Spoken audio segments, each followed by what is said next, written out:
Kodungallur Azhikode ration കടയിലെ mustering തടസ്സപ്പെടുത്താൻ ശ്രമിച്ചയാൾ ePOS machine നിലത്തെറിഞ്ഞ് തകർത്തു. അഴീക്കോട് മഞ്ഞളി പാലത്തിന് സമീപം മേഴ്സി ലൂയിസിന്റെ ലൈസൻസിൽ പ്രവർത്തിക്കുന്ന റേഷൻ കടയിലായിരുന്നു സംഭവം. മസ്റ്ററിംഗ് നടത്തുന്നതിനിടയിലെത്തിയ ആൾ പ്രകോപനമില്ലാതെ ഇപോസ് മെഷീൻ നിലത്തെറിഞ്ഞ് തകർക്കുകയായിരുന്നുവെന്ന് റേഷൻ കട നടത്തിപ്പുകാരനായ ലൂയിസ് പറഞ്ഞു. നിലത്ത് വീണ മെഷീൻ കാലിൽ തട്ടി ഗർഭിണിയായ യുവതിക്ക് പരിക്കേറ്റു. സംഭവവുമായി ബന്ധപ്പെട്ട് മഞ്ഞളപ്പള്ളി സ്വദേശി കൈതവളപ്പിൽ രാജേഷിനെ കൊടുങ്ങല്ലൂർ പോലീസ് അറസ്റ്റ് ചെയ്തു.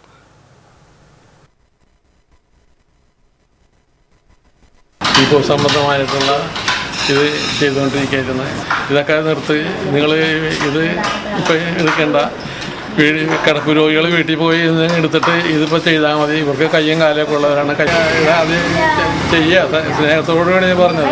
അവൻ പറഞ്ഞത് ഇവിടെ ഒരു കൊച്ചി വയ്യാതെ ഇരിക്കുന്നത് ആ കൊച്ചിനെ കൊണ്ടുവരാൻ പറഞ്ഞത്. എന്നാൽ കൊണ്ടുവരാൻ പറഞ്ഞ് കൊണ്ടുവന്ന് നോക്കിയിട്ട് പല പ്രാവശ്യം വെച്ചിട്ടും കൈ പിടിക്കണില്ല.